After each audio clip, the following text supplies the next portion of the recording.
Hey there, whoever you are, wherever you are, whenever you are. It's me, Addison from the future. The future of this conversation that happened in the past. I'm actually the present day Addison. This was a conversation I had almost a year ago now with Trix the Manga Goblin that we thought was lost. It was one of those episodes that seemed to corrupt and didn't work out. But after restoring my old laptop, before moving on to my current laptop, it seems that we found the files. The files magically returned. I was able to access them, and I was able to finally edit this episode. So this is like 9 months ago.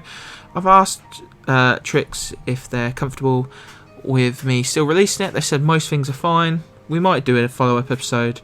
But yeah, cracking. I'm actually quite excited to see. I love my son. Being a dad is one of the best things in the world. But it does make it hard to do these sorts of things, so yeah, it's been almost a year, but we're getting there. So, without further ado, let's get into the episode. Hello there, whoever you are, wherever you are, whenever you are. It's me, Addison, your favourite friendly furbolg, who hangs around on the internet, and today I'm joined by another mystical creature in the form of Trix the Manga Goblin. Say hi, Trix. Hello, everyone. How you doing? Everything all right? Yeah, not too bad. How's yourself? I'm good. So we're going to be talking about manga today. So we're carrying on our train of many things. So some other topics that aren't essentially like tabletop RPG related, although we will get to that eventually. So, yeah, we're going to be talking about manga, and we're going to get into explaining what that is in due course. So, Trix, how about you introduce yourself? Tell us what you do on the internet, where we can find you, and yeah. Hello, my name's Trix. I'm the Manga Goblin, and you can find me on Twitter at Goblin Manga. You can find me on YouTube at basically, I don't have a. I will just send you a link about that. Yeah. Yeah. We will include all your links, don't worry. Yeah. And I do have a Twitch account at Goblin Manga, but I don't use it very often. No. That's fair enough. Yeah. Not Twitch is. So you started your journey of like online content creation about 2 months ago. You said, yeah. About 2.5 months ago, yeah. 2.5 months ago. Yeah, I started with a Warhammer video, and I posted some manga reviews. I've done quite a large selection. I think I tried to not limit myself to a specific genre. I tried to look at things that I don't like, things that I've read in the past and I want to come back to, or things that that maybe people will have read part of it, but not like the originals, like Pixiv comics or stuff like that. I try to do as many, I try to do as many things as possible in many genres as possible. So yeah. I also review TTRPGs or look at them, but I like looking at ones that don't get a lot of screen time. Such as Dragons vs America, such as Heckner, such as Wildsea, stuff like that. Oh, that's cool. That sounds cool. Like, so you look for more indie stuff than the big ones. Yeah. I mean, I do like the big ones. I mean, I started with Dragonlance and 2nd edition, but I prefer to look at the ones that maybe don't get a lot of screen time, or people might have heard of them but not invested time in them, and maybe me talking about them might make someone look at them and enjoy them. Yeah. Yeah, I get that. I think that's one of the reasons why my friend Ben from the Flickering Torch is more about looking at games that other people haven't played and spotlighting those for that exact reason. So yeah, let's get down to the meat and potatoes then and talk about manga. So Trix, as the guest whose specialist topic this is apparently for the uninitiated, what is manga for those who don't know? Manga are basically Japanese comics, or that's basically it. I could go into a bit of history if you'd like. Basically, started roughly in their very first incarnation about late 1800s, early 1900s, and they were very small comics in like the newspapers, and that's how they started. And when they really kicked off was just after the war in about late 50s, early 60s. That's when we recognize them as manga now, but originally they did start way back then. And you can probably, if you look for them, there's like a manga museum, and you can find some of the very early ones if you're interested. I mean, maybe I will go back and look at some of those very early ones at some point. Yeah. So Yeah. it kind of mirrors Western comics in the same sort of thing. As like Western comics were like panels in newspapers for a very long time, and then Yeah. World War One, World War Two come along and like mess up the world for a bit, and people looking for escapism decide to create these new like publishing houses for just comics, basically. Yeah. I mean, from what I understand, there was a few magazines that did have comics in them, or magazine-like publications in Japan that did have comics in them, but they were very short form. They were the type of thing you'd find in a newspaper, not the full panel things you'll find now. Yeah, and like, so what would you say is the main difference between like, because they are usually categorized as very different. What is the main difference between like manga and say your Western comic? That would really depend on what genre and what you're looking for. But I would say that the majority of them are in black and white. I'd say that that's the most biggest difference straight away. Is the manga tend to be more in black and white than in color, whereas the Western comics tend to be majorly in color. And if you do find some black and white comics. I remember there was a lot of action comics, like army comics, when I was growing up that were black and white. But when, if you look at things like Judge Dredd, if you look at things like the Beano and stuff, the horror comics that we had in the 80s, like House of Horrors and stuff like that, they were all color, or they had very few black and white panels. But Yeah, manga tend to be a rather, and this is a very stereotyping it, but they tend to be a specific style. Like features tend to be very cut down to the very basics, and backgrounds tend to be either raster layers or very rarely hand drawn, or just copy and pasted backgrounds. And the major thing is the characters themselves and the stories. Whereas in Western comics, maybe you'll find someone like Clint Langley doing a bit of photoshopping with his like slang and his ABC Warrior comics. But majorly, they tend to be more, pencil, ink, color. Whereas in manga comics, it'll tend to be just a guy drawing them, or a person drawing them, or something like that. Yeah.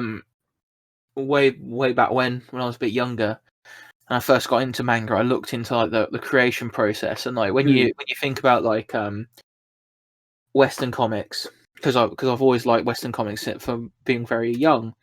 Like, there's like a team of people on a Western comic. There's like maybe seven, like 8 people, and there's one person just for lines, and then there's the person for colors, and then there's the person for I can't remember what but they're the person. The lettering, yeah, exactly. So like the word balloons and stuff.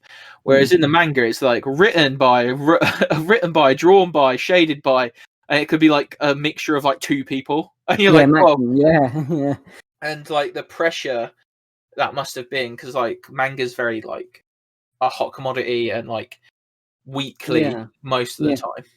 I mean, you're getting artists pumping out like 20, 30 pages every week in a manga. And in a Western comic, you get maybe 20 a month? And that would be divided by 5 people.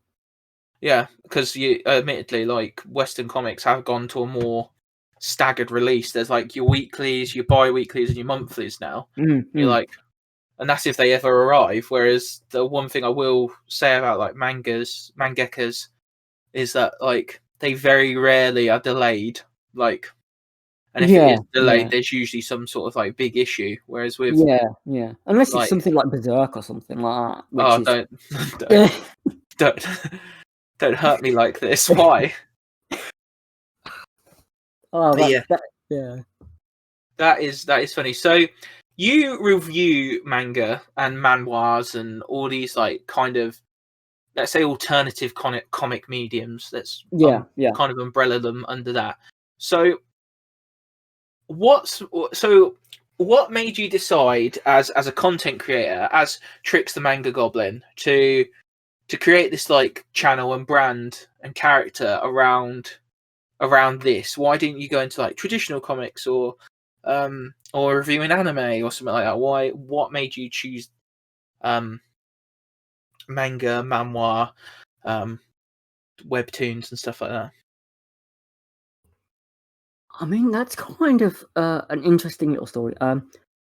When I started, I wanted to introduce people to something that I really liked, but I wasn't exactly in a good way when I was when I started, because I thought, I was quite upset and down and stuff, and I started the channel as a way maybe to push those thoughts away and push myself into something new and something scary. And I just wanted to, people to enjoy something. There was a lot of down things in the world, and there was a lot of angst and anger around. And I thought, just talk about something that you enjoy. Maybe someone will enjoy it. Maybe someone will click on it and read the comic or manga or whatever, or play the game or something. And you'll have introduced someone to something new, and you'll have taken their mind off something horrible in the world. That was basically the reason why I started. So why don't we go way back to when you were a tiny little manga goblin? Oh gosh. And your first encounter with manga. I can go first if you want to. Sure. At ease, because it is an intimidating question. So, like, I first discovered manga in the dark days, and I call them the dark days because I'm almost 30 now. I discovered it when I was 20. So I'm 28 now. I discovered it when I was about 12, 13. So you discovered it younger than I was. 16 years ago. Yeah. Because I spent a lot of time on the internet, and my first real exposure, I feel as if this is the common origin story, is I found Naruto. Like, I found Naruto, and I found Sasuke Uchiha in my emo phase, and I was like, oh, he looks so cool. I wish I was like him. And then I found out this, like, I went down the rabbit hole of like AMV, so anime music videos and stuff like that. Yeah. And then basically I found some in Waterstones one day, which is a British bookstore. Yeah. Like our equivalent of Barnes and Noble. Yeah. Discord's dying. Is it? Mine is, yeah, sorry. Oh. Our equivalent of like Barnes and Noble or something. Yeah, something like that, yeah. And I bought 3 for 2s back when they used to do manga 3 for 2s. And I bought that and Death Note, baby's first anime of Death Note. Oh no! Oh, poor. It's pretty good. I quite enjoyed Death Note. Yeah. Those were my first like exposures to to manga. So, what was your first to this like new art form? So I don't know if it's still published, but okay. So there's 2 parts to my manga origin story. The first part is I was introduced to Berserk in French class. Now, I believed it was a French comic, and we were given panels to translate by our French teacher. That's pretty dope, not gonna lie. Yeah, that was pretty dope, and she was an awesome teacher, and her name was Miss Farmer. Yeah, something like that, Miss Farmer. And I believed for years and years that it was a French comic. Now, a few years later, I discovered a magazine called Manga or New Hype or something like that, but it was the English version, and it had a couple of characters on the front, and they were called Dirty Pair. And that was my real first exposure to it, not realizing it was manga. not realizing, because I thought that Berserk was a French comic, and that was my very first one that I picked up, and it had a selection of different mangas in it. And I guess the first one that grabbed my attention was Dirty Pair, because that was really big when I was starting.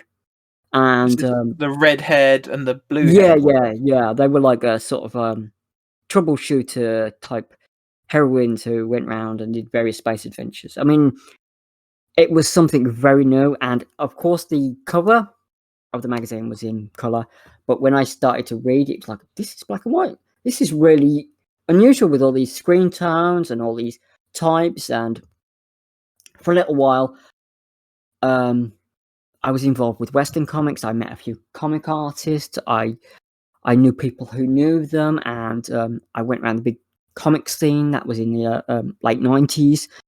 So, I talked to a few comic artists, and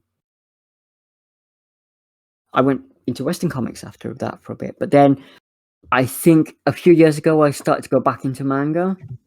Mm-hmm. And I think the very first one that I read again after many, many years of not reading it was called Monster Musume. And I guess everyone's heard of Monster Musume and seen the manga and the anime and stuff. So yeah, so I guess that was my... It's the English title of that. Like I do know some Japanese titles, but sometimes they all blend into one. So is that Daily Life of Monster Girls? That's it, yeah, Daily Life of Monster Girls, yeah. Fair enough. So are you willing to admit that you are a harem manga reader? Is that your? Because you've mentioned two mangas here that have apart from Berserk, obviously, I would say pretty ladies. I would say that the artwork is something that I'll always look for, but it doesn't have to be pretty ladies on it. For example, there are quite a few ones that I like, such as...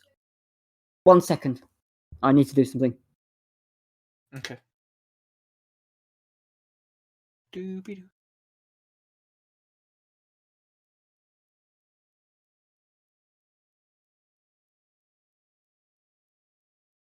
need to remember to edit this out, Addison.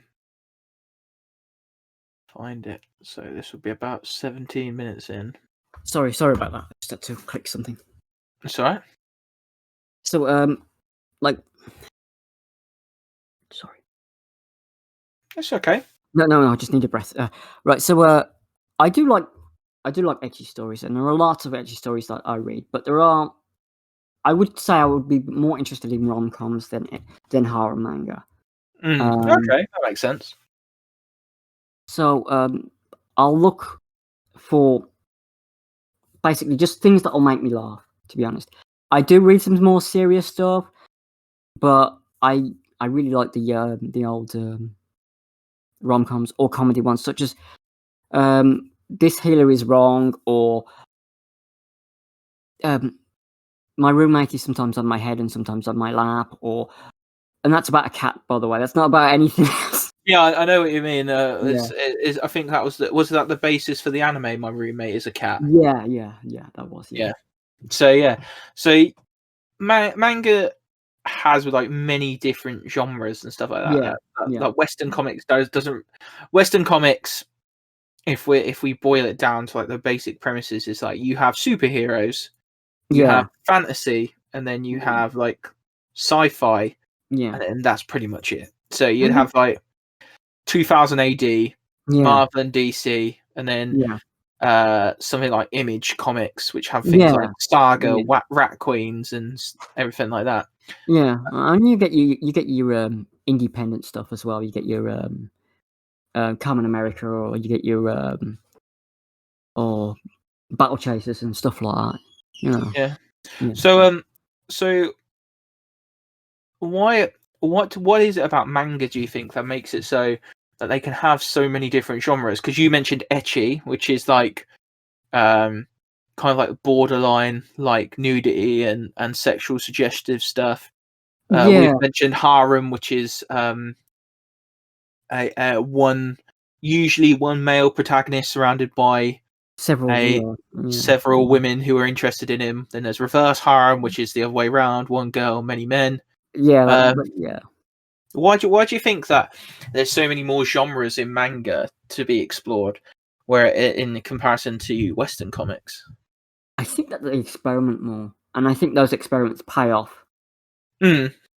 And I think that Western comics are set in their ways, and I think that if they need to break a lot of the problems that you see sometimes with Western comics, is that they need to experiment more. Mm. I definitely agree with that. Like, there's all sorts. You could argue that in recent trends with Japanese manga, that they're kind of falling into the Western trap. Yeah. With things like isekai. Yeah. And so isekai, for those of you who don't know, is another world. So it's that stereotypical like nerd or neat character dies in the real world and is reborn in some way as some sort of kick-ass anime protagonist in a fantasy world or a sci-fi world. I think that you're right, though. The Japanese, as a culture, with their entertainment, are a lot more experimental than we are in the West. So let's talk about your views then. Yeah. So when you review a manga, obviously there's some that you've done as like sub goals for your channel and stuff like that. And I've watched a couple, and I find them quite enjoyable. But for those of the people who haven't watched them, what are your criteria? What are you measuring when you review a manga versus like a film, or is it the same? I mean, when you look at any art form, I think you have to look at several things. Now, this is probably because I went to art college. Mm-hmm. So I look at the art, I look at the story, and I look at the general direction of that story, how it's going, if it's stuck in like looping arcs, or if it has one arc that has a beginning, middle, and end, and it's basically a straight line, or there's bumps in it. There are some that I would say that turn their protagonists into side characters, and that happened in one that got my most views, which was Domestic Girlfriend. And when you turn the main character into a side character, I think that is one of the traps that a lot of these rom-coms tend to do. They tend to veer off from their main course and focus on side characters, and then come back, and then go back, and then. So I try to review it how the main character is in the beginning, how he's at the end, what his journey is, and how it's displayed in a visual medium. Interesting. So you're looking at it in more of a storyline perspective. Like, is it purely that, or is there like an appreciation for the art, or? Well, as I said, sometimes artwork can make a manga, and sometimes the story can make a manga. And I've read some stories that were terrible, but I've read it for the artwork. And I've read some stories that the artwork was quite poor, but I've read it for the story. If you understand. Yeah. Have you got any examples of like one of those that you've actually went, oh, the story's a bit shit here, but the art's so good, I can't put it down? Oh, I would say Berserk. I don't like the story in Berserk, but the art is amazing. Fair enough. I've got that. Like, especially after the Eclipse arc, like things, the story kind of, you're kind of there like, is there one? Like, they just, but I do get it. And what about the reverse then? One that's like, this art is actually dog shit. However, I wouldn't say that any anime art is terrible, except maybe one or two, but I can't remember the titles of it. So I will do one that I can remember a title of, and that is the very early chapters of My Senpai is Annoying. okay. I don't know if you know that one. I don't know that one. It's getting an anime, and the artwork did improve much later, but it was very scratchy artwork in the beginning.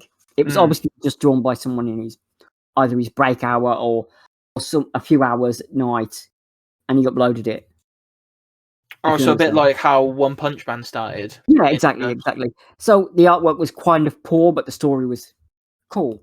It was kind of an office story where the senpai is, thinks that the kohai is like a child, and she was to be, she doesn't like it. She doesn't like being short, and there's a few short jokes and things like that. It makes you laugh despite the artwork. Fair enough. That makes sense. So your main thing is like then the story and the characters' journeys through that story. Yeah. And the artwork you kind of look at after that's happened, because of like what you said. Artwork can be great and the story's not that great, but artwork can also be bad and the story's great. So story's still pretty instrumental. I think it depends on both of them. To be honest, I think that there's not one over the other. I think both have they can, it's swinging around about. One can go one way, one can go the other way. Fair enough. That I get that. Like manga is something that I've always like been, like I said to you before, like I've always been into Western comics, like with the learning difficulties that I have. People wouldn't really let me read books because of the fact that they believed I couldn't read, but then I could read, so I learned to read via things like Spider-Man, the X-Men, and stuff like that, which is why they have a massive place in my heart. And then manga was just like a move forward, because I always felt like, Western comics always dealt with like mature topics. So for example,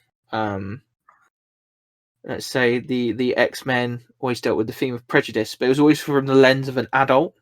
Like, so those characters were adults dealing with that in a way that adults would. But I felt like one of the cool things about manga is that they explored more adult or dark topics through the lens of like teenagers. When I found them, obviously I'm in that mindset. Like, right. So I thought that's why I kind of moved towards them, because I was like, like somebody finally understands how I feel. Like in Japan, even though some of these mangas are like years and years old. So yeah, what do you think about like the topics that mangas like broach? Because some of them can be quite controversial. Like you mentioned Domestic Girlfriend earlier. Yeah. That was quite a controversial manga and show when it first came out. You've got interspecies reviewers, which you've reviewed as part of your subscriber specials. You've now got I think you've also reviewed Naotora-sama. Nagatora, Nagatora, not Naotoma, that's a character from Samurai Warriors. Nagatora, Don't Mess With Me, Nagatora-sama has had some backlash. So why do you think, so let's break this down into two questions then. Let's do the first one. Why do you think that manga, again, being more experimental, why do you think they feel safer to experiment with these like darker, more mature topics for younger audiences and in younger characters? I think that's a question that I couldn't really give a decent answer to, because I could only look at it through a Western point of view. I can't look at it through the point of view of the initial target audience. And because I can't look at it through that, my view would be biased. And while I try to look at it through a fairly neutral lens, there are times when, unfortunately, my upbringing and various things will colour my views on certain things. For example, and I'm going to use Domestic Girlfriend as an example, the age gap romance type of element. That is something that you'll find maybe in a few books here or in Legends. But in manga and light novels and anime, it'll be approached again and again. And I think that's partially because of the maybe wish fulfillment or maybe the culture. And I don't know if that's a good or bad thing from my point of view. You see, I try to look at it neutrally, and there are some that I would say I would never touch because of the reputation among them, and I think I've mentioned them on Twitter, the Pacific ones, but there are some that I've read, for example, Usagi Drop, and I see that as two different stories, one before and one after the time skip. So it's not too bad because I can look at it like that. But the topic of Usagi Drop is probably not for you. Is that what you're saying? Like, it's not your... I wouldn't say that. I wouldn't say that. I would say that I can only look at it from my point of view, and that's obviously going to colour it. Fair enough.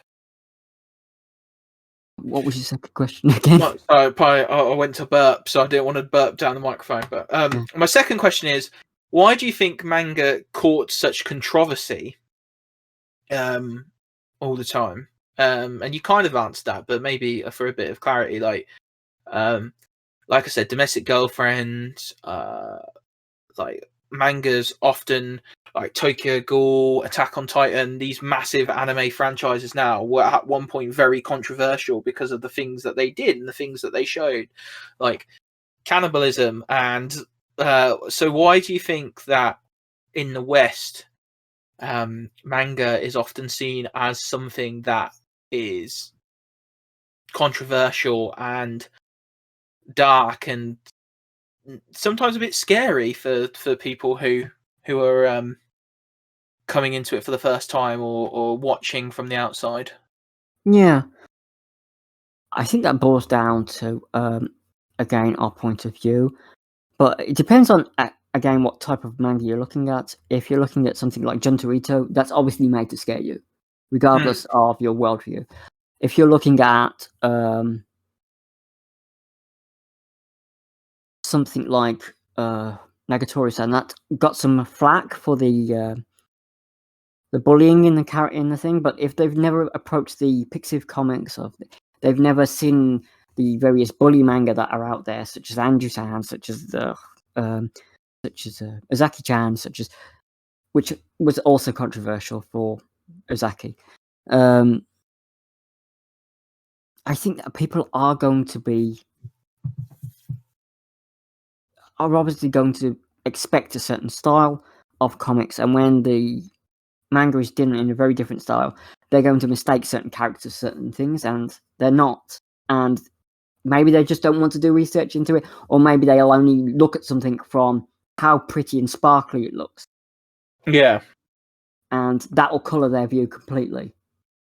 Yeah, no, I totally get that, and I think what you said is interesting as well for the first part of the question, where you're like, a Western point of view is very different. Like you said, we in Western comics, even with like our anti-heroes and stuff, have they all have redeemable qualities, like things that we really like about them. Whereas if you look at Nagatora-sama and don't go through it till the end, I've not read it to the end. I've read some of it, but I've not read it to the end.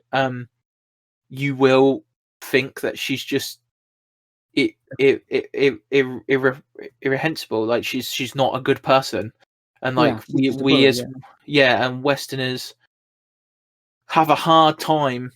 And I say this as if I'm not one. Sorry. So like I think people from a Western audience, and it took me a while when I was a kid. And I think the only reason I can go through it is because I was a kid when I discovered them. Is the fact that we don't like being attached to villains. Like we don't want to listen to the villain story. Yeah. You don't want to listen to a bad guy story. And we don't want our hero to do terrible things like in Berserk. Yeah.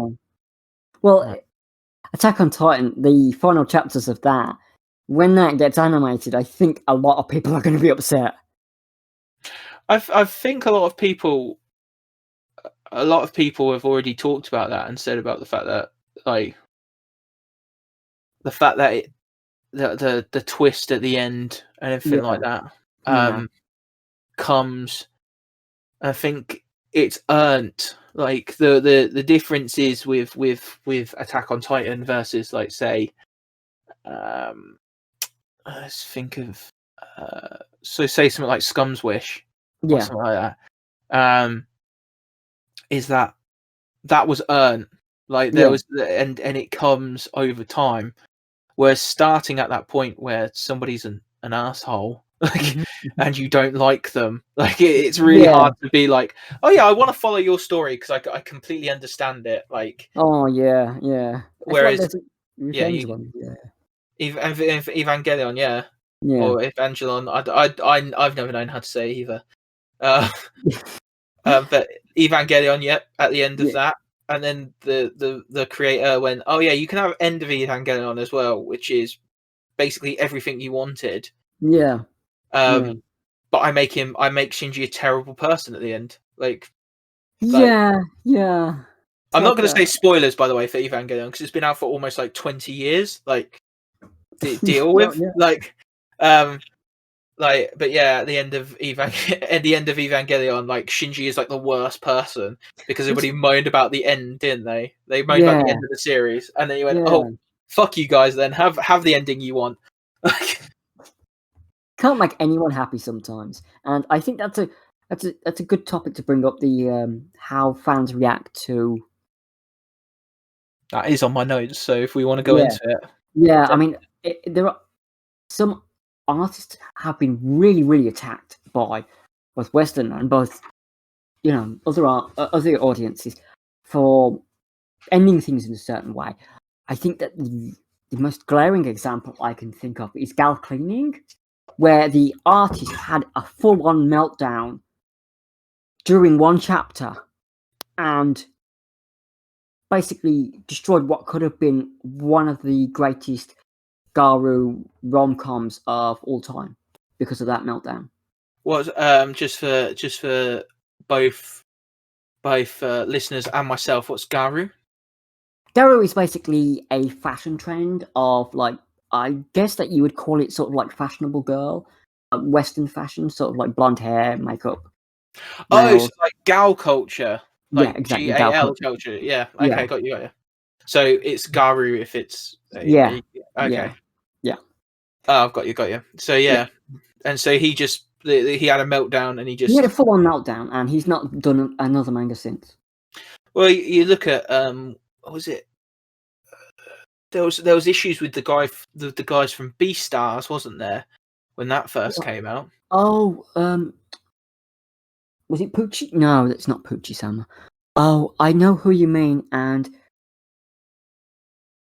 I'll see if I can find it. But what's her name? Oh, it's a lady artist, I believe. Oh, that's gonna bug me now. I'm literally looking it up now. Okay. Yeah, so because people were like very critical of her art style when it first came out. So. Yeah, and I think that's not a bad art style. I think that was the major reason why I stuck with Beastars. Beastars was so good. I mean, was so good. I mean, the way that the anime as well, especially that, like, clay animation-ish beginning, where they're dancing, that is such an amazing beginning. That did not get enough attention, in my opinion. Yeah, written by Paru Itagaki. Paru. So that was the writer. So yeah. I think that when audiences bully people for trying something new, I think it's fear that they want something comfortable. That's why you get a lot of ice case. That's why you get a lot of edgy rom-coms. That's why you get a lot of harem manga, because they have its comfort zone and they want to go into something where, sorry about that, the protagonist is weak and he builds up, or there's a revenge story and he gets his revenge, such as Shield Hero or Redo of a Healer, and there are those. I mean, Redo is a subject that I'll have to tackle at some point, but I think I'd need to prepare a lot more before approaching that one. But that's a fucking minefield.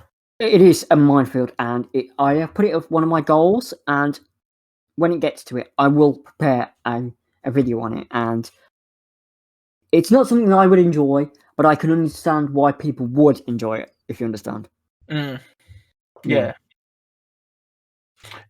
I get that. So you think that like people expect a certain thing because of like wish fulfillment and power fantasy? Yeah, but it's and also the art style in Beastar's case, I think, because the way she did the anthropomorphic animals, it wasn't something like set in an academy where the animal females are just have ears or tails or something, and the males are all animals. It's like they're basically just humanoid rabbits, humanoid bears, humanoid tigers, etc., etc. I think the fact that it wasn't a traditional manga style as well, like in the anime of the manga of Beastars, it was very much like it kind of had like a watercolory like drawn effect in it, where it wasn't your standard like clean lines and stipples and shading. It was very much like it looks beautiful. Like, and there's some weird parts of it where you're kind of like, oh, like, did that panel need to exist? But you know what, like it does, and I think it's really good. Like, I think it's, but I do get your point. Like, the bullying in the industry. Do you think?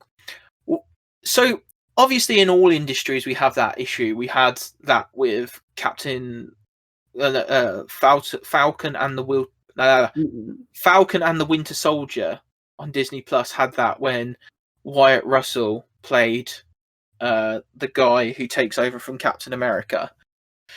We had a lot of fans. Why do you think that, like, comic book fans in general, whether it's manga or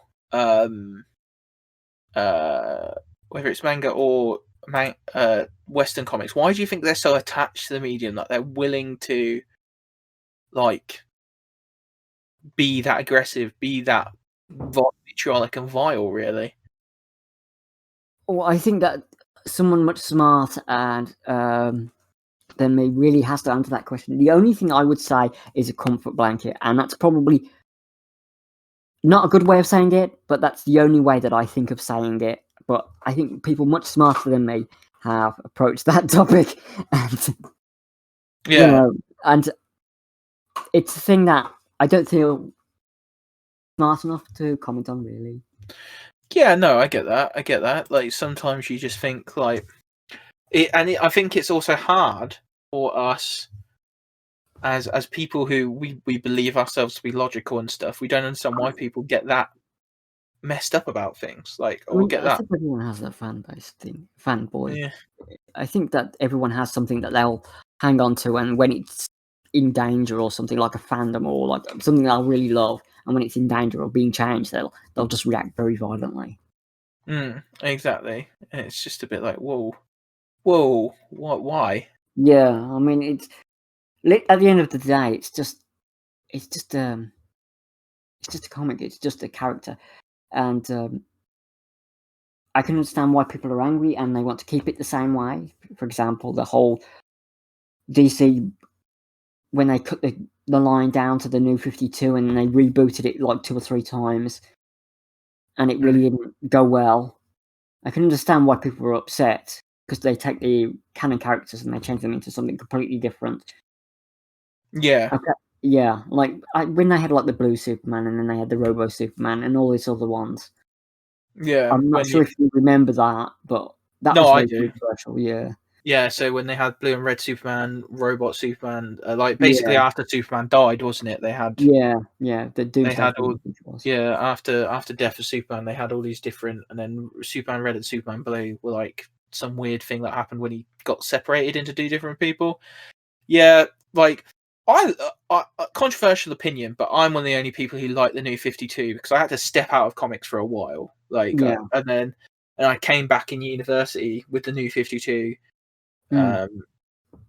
Mainly because of Green Lantern, though. Like, so I loved Green Lantern, and basically Green Lantern continued through the New 52, whereas everybody else got like fucked. Like, everybody else got obliterated. Like, Green Lantern was just like, oh yeah, we had Blackest Night. That's still a thing. I'm like, so what happened? Why is Green Lantern any different? And like, he's not really. Like, he's just the same. Like, so yeah, it is interesting to know that that it is a thing where you're just kind of there like you people don't like change, and it is that simple at points. Like it is that simple. People don't like change. Yeah. So what? So how long have you been reading, watching, reading manga, watching anime for? Oh, I would say that you see that's two different questions, and I would answer it. Did take a large period of time off from it, and came back to it maybe 3 or 4 years ago. Mm-hmm. So I was very heavily into my Western comics for a while, very heavily into them, especially Top Cow, especially stuff like Fathom or Witchblade and stuff like that, Mm. or Chaos Comics with Lady Death, Purgatory, Evil Ernie. I was heavily into them, and Yeah. I don't know. I stopped, I guess, for some reason or another. Maybe they just weren't doing it for me anymore, or maybe just I got tired of the rebooting, the fact that they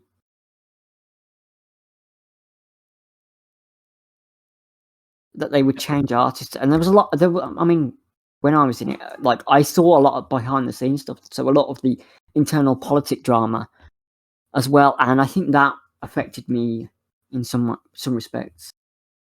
Mm. Because I saw the fallout between various artists. I saw the people take sides, and Mm. I saw like I don't know if a few artists. I'll do it as like a little story. There were a few artists that started a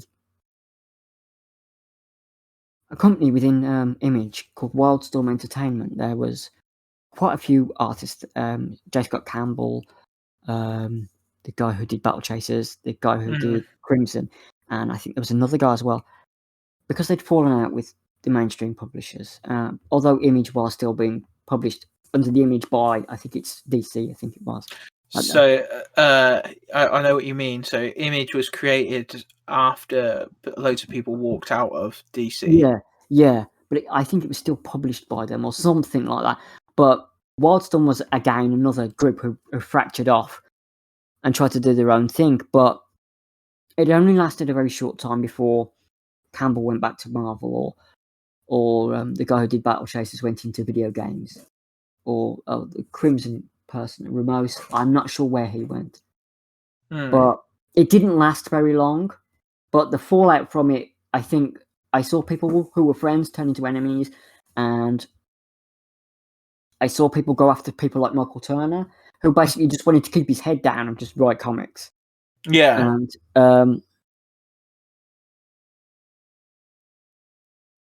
And I saw it and I thought,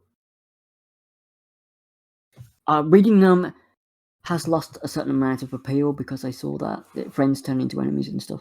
And, I think that's what it boils down to. I saw behind the scenes and it wasn't such a happy bunny. No, it was a rather vicious, controversial time, and maybe not as controversial as now, but it was a lot of people fighting each other for various points. Wildstorm got reabsorbed into DC, didn't it? So yeah. So question then, because you say you saw a lot of behind the scenes stuff. Is that just as a fan, or is that as somebody who worked in the industry? I knew people who did, and I was around them, and I saw the fallout. So it was like they were friends of friends, basically. Yeah. But I got introduced to them at points. Fair enough. And like, because admittedly, the British comic book scene in general is actually quite small. It is, yeah, it is. I mean, so everybody knows each other and everybody's worked together. So you can imagine if there is a massive fallout at some point. Yeah. It becomes an issue. So when was that? That was late 90s, early 2000s. Early 2000s, and if you don't mind, how old are you now? I'm 41.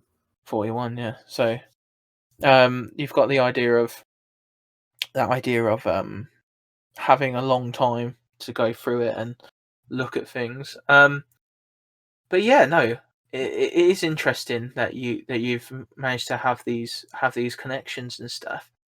And so you got into manga after falling out of love with Western comics, which I think is a trend. Like, Yeah, but I think it was more like I wanted something fun and less serious and light-hearted, and so I just started reading various ones.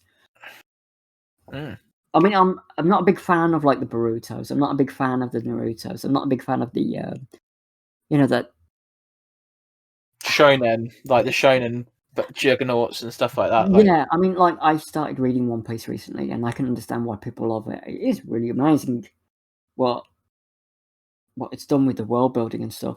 But there are some of them that just have battle arc and battle arc and battle arc, and I think they spin themselves out. I will admit, like, I know this is gonna. I keep coming up with like spicy takes at the minute, and I've never liked One Piece. It's not my cup of tea. I've tried like going quite far through. Like, I think I like the Wano arc, like as a manga. Like, I liked the prison break bit with Ace when Ace dies and all that jazz. But like, to be honest with you, I'm just a bit like, I don't like, I'm not actually enjoying half of this. Yeah. Like, and this has been going on for ages, where I think other series, and maybe it is because I'm a bit bitter, I won't lie, I think that other series that I've really liked have kind of died out to make way for more One Piece or more Naruto or more, well, not really Bleach, because Bleach died, but it's getting like resuscitated strangely. Your Tokyo Ghouls, or Tokyo Ghouls. I mean, you get there's a new Death Note thing coming, I think, as well. I read the they released like a free chapter of Death Note, where it was like years afterwards. And that was actually considering, like, I was like, oh, what's it? It's probably going to be a bit shit again. It'll be like that little one they did with Near is L, like they did, and then no, it was actually fucking sick. It was like really good. Like the protagonist. So for those of you, again, this was a couple of years ago now, I think, when they released this like anniversary thing. Yeah, it was an anniversary thing. Yeah. Basically the new guy who gets the Death Note, he doesn't want to use it. He tries to sell it to like the governments of all the different countries, and tries to wipe out Japan's like debt problems. Yeah. Like he then gives all the money to everybody in Japan. Yeah. And like he's like, yeah, you can have it. Like and he gives it to them, but then there's a bit of a twist at the end, because they have to fix it. But yeah, he's just like, here, unlike Light, who's like taking direct action, his thing is like, well, most people turn to crime because they don't have money. So what if everybody just had money? Like, and he gives it to them, and it was just really cool. It was again that thing of what made us all fell in love with Death Note at the beginning, which was like, it was just clever. Yeah. But yeah, so if you had to compile a list of, like, let's say 5 to 10 mangas that you think that everybody should read, what are you getting people to put in their library? I would say that one that everyone has to read is Flowers of Evil. Flowers of Evil. Yeah. Aku no Hana. Mm-hmm. And you'll see Aku no people, Hana, yeah, but you'll see people really rave about it, and there is a reason for it. It's a really good story. It is. Well, I wouldn't want it to spoil it for people. Yeah, it's quite old, but I would want people to read it for themselves without spoiling it. It is a coming of age story. Mm-hmm. It is a sort of like anti-hero story in parts, and it is a sort of love story in parts. Yeah, the artwork might not be fantastic, but I think the story pulls it really well. and it suits the artwork. Yeah, Once you go through it. looking at the genres here, it's coming of age, psychological drama, suspense. Yeah, I think everyone has to read it at least once. Maybe give 2 chapters, 3 chapters a go. If you don't like it, then okay, fine. But I think it is worth pushing to the end. Yeah, because I remember this. Because Akinohana had that weird rotoscope. It did have a weird rotoscope anime that was awful. Please never watch it. Yeah. So that's one. Let's try and get 5. What's this? Your second 5. one? Oh, God, this might be one that a lot of people would say, and I would say Demon Slayer. I'd say read it at least once. Mm. And the reason I would say that, I think it is really well drawn. I think it's a really good story about siblings, and I think it is quite a good action one as well. Yeah. My opinions on Demon Slayer again are a bit like, it looks cool, like it looks really nice, like, but I'm a bit like, was a bit, but yeah, but it looks really nice, but then I'm a bit like, meh. It's like everybody was going on about it like it was the best thing since sliced bread, and I was just a bit there, like I was kind of like, the John Travolta meme where he just walks into a room and he forgets from Pulp Fiction. yeah. I'm just a bit there, like, it's okay. Like I don't think it's any better than a lot of things. Like Yeah, I understand that. I can get that. The ending was a bit especially because it was just one battle sequence, and I think that would put a lot of people off. It was really hard to go through that final battle sequence. Yeah, that was the continuous battle between the moons and then the bad guy and then Tanjiro when he gets infested. That was it gets a bit confusing at the end as well. Yeah. So that's 2. What's your third one? Witchcraft Works. Okay. Give each one like a little bit of a synopsis. So what's Witchcraft Works? Basically, person has like untapped power in them, is protected by a rather tall female character who calls him a princess. So it's a lot of the reversal on the whole man protecting the girl trope. I think it's worth a read. The artwork's really good as well. Yeah. So 4. I'm gonna choose one that you see that there's some I could recommend for parts of it, but the ending was like or there's some that I can recommend for the ending, but the beginning was hard to get through. I'm gonna say that I'm gonna put one here that's probably not a proper manga, but is a sort of like webtoon. And I would say that's Alpha Warrior. I think that everyone should read about Alpha Warrior at least once. Yeah, I think some people are missing out on webtoons like manhwas and stuff. Yeah. Like, I think they're really missing out if they're not consuming them as well. So then, so then 5. What's the last one? You see, for the last one, I would say is Bastard Magical Instructor. Oh, I know that one. I like that one.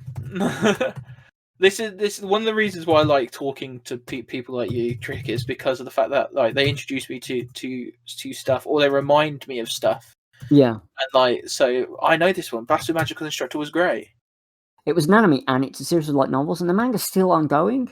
It's still ongoing. Yeah. So it's just it's just kind of funny. Like I thought it was like, just kind of. Yeah, you get this guy who has like this. He's got this one trick, and the amount of times he pulls it off is like you're pushing it. You're so pushing it. It's like because the thing about it as well is it's good, but it's not good. Like, oh my god, it's kind of like one of those trash manga, which is like, oh no, like this is really easy to read and fun. Like it's not. it's not going to change your life. It's not an Attack on Titan, which is like, oh my god, like this changes everything. It's just Yes. like it's just like, oh, okay. Like I want to sit down and read something. This is kind of fun. Yeah. You can just read through. You can just breathe through it. You know. Yeah. So Basti Defo. Magic Instructor. Yeah. I really wanted them to get a second series, but it's never going to happen, is it? Oh, I've got the same thing for. I don't know if you've ever read or watched Grimgar Fantasy and Ash. I haven't. No. Oh, so good.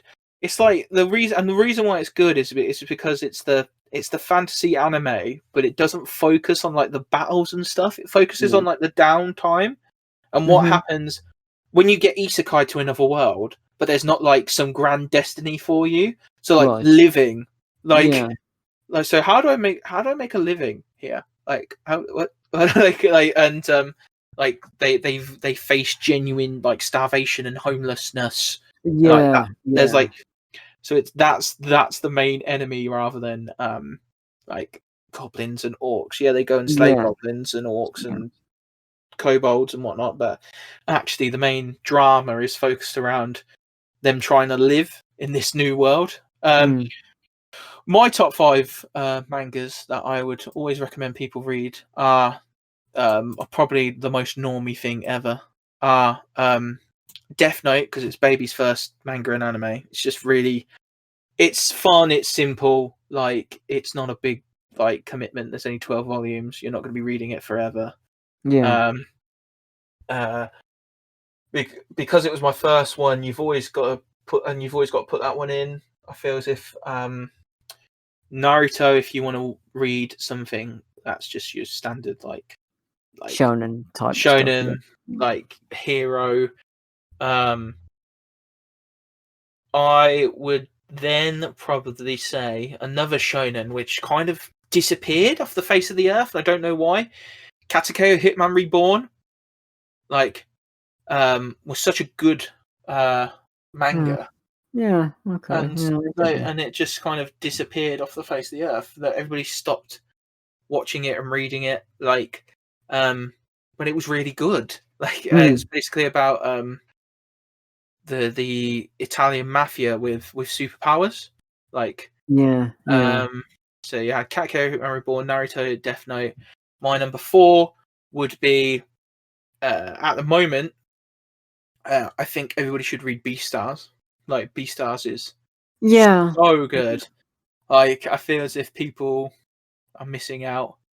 And then my last one, which is probably my most like weird one, I think I'd say, or maybe it's another one of those ones that just shows my age. Is D Grey Man. Like, D Grey Man. I haven't heard in a long time. Exactly. No, like you say D Grey Man to a lot of like the old guard of like anime enthusiasts, and they're like, "Shit, that was a thing." And I'm like, "Yeah, no, it was great." Like, I was rereading it not long ago, for something. I was rereading it for something, so I thought it'd just be interesting to think about. And yeah, no, D Grey Man's that slapped. Like, there was so much like depth and lore to it. It wasn't. It didn't hold your hand. Like, so if you want it was pretty difficult though. Like, so if you want like something difficult that treats you like an adult, like D Grey Man's a banger. Like, but yeah, those are my top 5 and your top 5. So yeah. So before we finish up, I want to bring back like to our main anchor point, which is tabletop RPGs. Okay, sure. Ask you a couple of things about tabletop RPGs, and then we'll do our outros. Talk about where we can find you in future. And say our goodbyes. But in terms of tabletop RPGs, what's your experience with like? So Dragonlance, that was my first exposure to it. The campaign modules that were released in the mid to late 90s.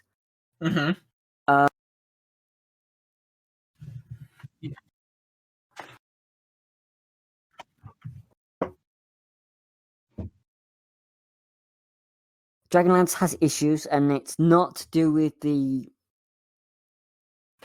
very few characters involved. It's to do with the setting itself, really. Yeah, I feel as if you're the one person I've ever heard that from. You're right, babe. That you're the one person I've ever heard that from in terms of the Dragonlance thing. It's usually beloved by everybody.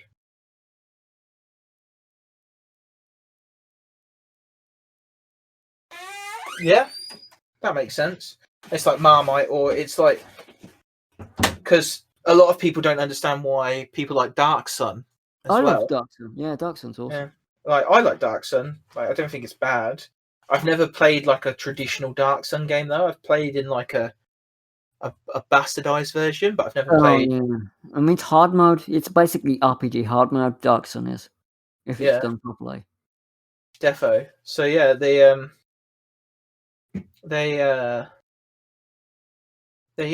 just, it's either you. It always seems to be you either like Dragonlance or you like Dark Sun. You can't like both, like, or something like that. So maybe that's the reason why. Maybe. So you started in the late 90s. I mean, I'd say early mid. Early mid. Yeah, 90s. So I was.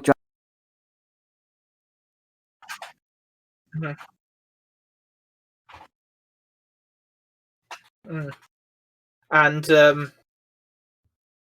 so you've seen like the evolution then, because I only started in like early 2010s. Yeah. So you've seen like the evolution of D&D. Yes and no. I was out of it. Yeah, I was out of it for quite a long time because I was. Oh, fair enough. Very odd settings like Planescape and Spelljammer. Those are my settings. Planescape and Spelljammer are like, mate. If they release books of those tomorrow, they'd be in my hands. Like I'd murder people for that.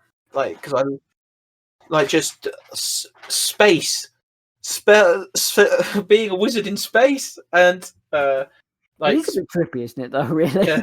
Yeah. It's trippy. Like, and then obviously Planescape, you've got the idea of just being able to go for all the planes without very much issue, like almost like the Magic the Gathering-esque thing. Almost, yeah. I mean, they are doing some weird collaboration thing, aren't they now? MTG and D&D. Yeah, because they're owned by the same company. So yeah, Hasbro. Yeah. What about So when you were talking, I think you mentioned earlier in the podcast about like the rise of like more like indie RPGs, or like RPGs that aren't the Dragon game and Pathfinder.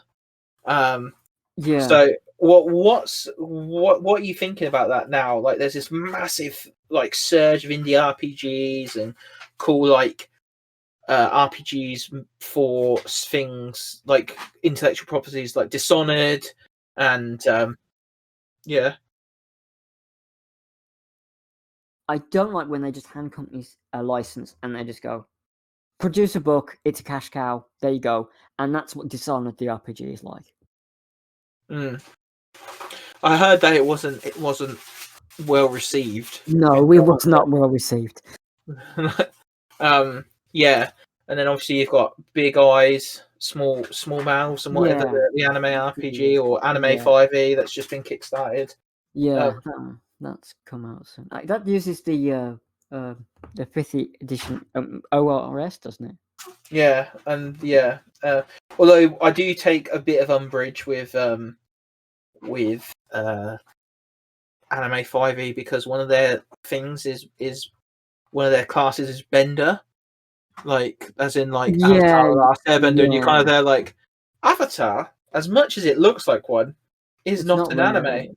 Like it isn't. It depends on what you classify anime as. It's that whole thing of like anime inspired versus actual anime, isn't it?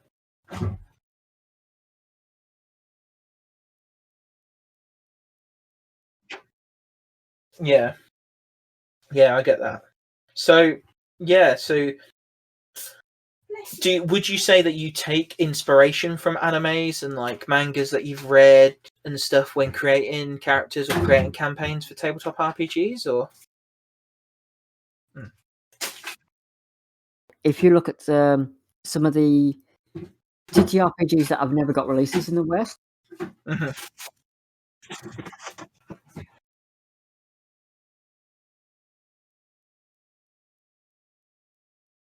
Do you say there's a Goblin Slayer one? yep, I seen Goblin Slayer, Yep. that Goblin Slayer. yep. Or I bet you that's grim, but great. Like that. Like, because actually, once you get past that one scene, Goblin Slayer is actually pretty good. Like, And I think that the anime and the manga made it much worse than it's in the light novel. That was my general looking at all three. Yeah, but so yeah, no, I quite, after getting past like some of the grim bits, like actually, I think Goblin Slayer was a pretty cool like inversion of the fantasy power, the power fantasy trope in fantasy. Like, oh yeah, let's go kill the Lich Lord, and he's there like, no, just goblins for me. So yeah, it is interesting. But yeah, thanks so much for your time, Trix. We're gonna finish off there. Okay, sure. Because you've got things to do. It's 5:00 in British Standard Time, and dinner is soon about. But so we'll do one last thing, and then do our outro. So, Trix, I've got one thing to ask you. Sure. Are you ready to face the deck of many questions? Oh, go on then. So, for those of you who don't know, the deck of many questions is our question pool submitted by people on Reddit, submitted by people on Facebook, stolen from other sections of the internet, where we ask our guests one random question from the list. We are currently 1 to 75. You can pick any number between 1 and 75, and we will ask you the question. Most of these questions are D&D on tabletop RPG related, but if I can spin it, I will spin it to be a more manga-based question. So let's have a look. 32. 32. So, question 32 was submitted by Paige, friend of the podcast. What makes a bad player, in your opinion, when it comes to tabletop RPGs? Rudeness. Rudeness. Yep. Do you want to elaborate on that one? Well, basically, if someone expects a campaign to be about them and constantly interrupts the other players and makes the experience unenjoyable for everyone else. That makes sense, and that's a common theme. Like, if you have fun at the expense of other people, then you bad. Yeah, no, I get that. So, yeah, do you want to choose one for me to answer? Which D&D weapon would I use in real life? Is the I'm guessing this doesn't include magical items, because if I could use magical items, I'd use a dancing sword all day, every day. Like, is that the sentient one? Yeah, it's the one that you can just make it float and it attacks by itself. Like, I would use that. But if I was to use a weapon that I had to have in my hands and was just like normal, I would definitely be somebody who uses spears or like pole arms. Pole arm master would be my, because I'm a big guy. Like, I can keep people at range, and like, I just think that's better than when people, like, there's a reason why if you look throughout history, most like soldiers are armed with spears. Yeah, because technically they take the less amount of skill to use. Like,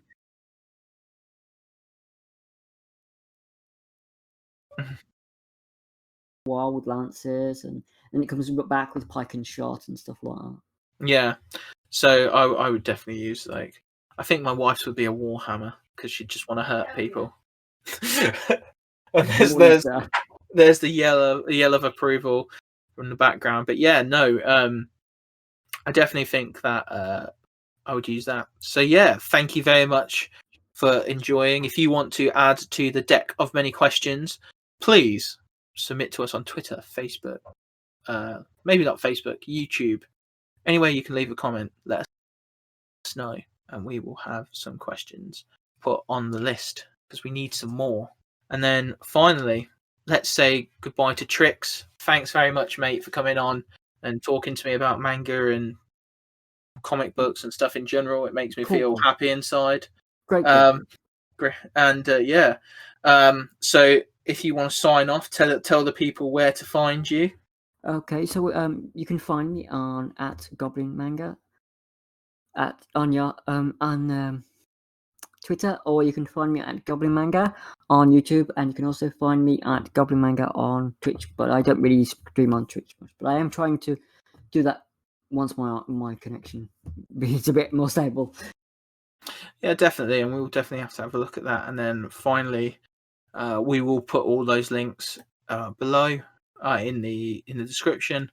And yeah, hopefully one day we can maybe do something together on your channel. That'd be fun. We'll look into it. And then obviously I've been Addison, your friendly favourite furball who hangs around the internet. And you can find us on YouTube, your favourite podcasting apps, Twitter. You know the drill. Leave a like, give us a subscribe, follow us. Just, if you like it, support us, and we will get back into the swing of things. Because I've taken a bit of a break recently. I'm going to get back into it and get back into the being about. But yeah, thank you very much for your time. I hope that you're safe. I hope that you're well. Whoever you are, wherever you are, whenever you are. I'll see you next time. Bye.